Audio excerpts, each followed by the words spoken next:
প্রবাসী জীবন কত কষ্টের।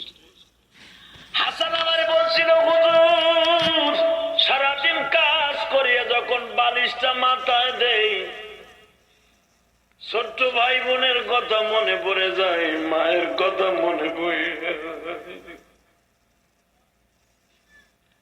মালয়েশিয়ার ভিতরে লক্ষ লক্ষ যুবক আছে বাবা, অবৈধ। পুলিশ তাদের তাড়া করলে পাহাড়ের উপরে যে আশ্রয় নেয়,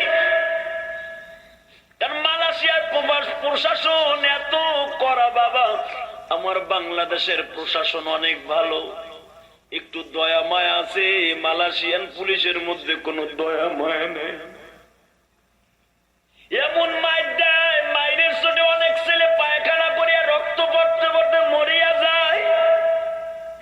ও বাজার, এমন শেষা মাইর দেয়, যারা প্রবাসী জীবনে একবার ধরা খাইছো তারা জানো। তাদের মুখ থেকে আমি শুনছি কত কষ্ট করে খাওয়ার না খাইয়া টাকা কামায়। আমি এই কথাটা কেন বলছি এখনই বুঝবা।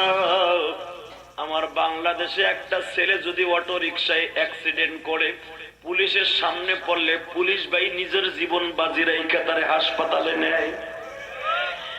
আমাদের সামনে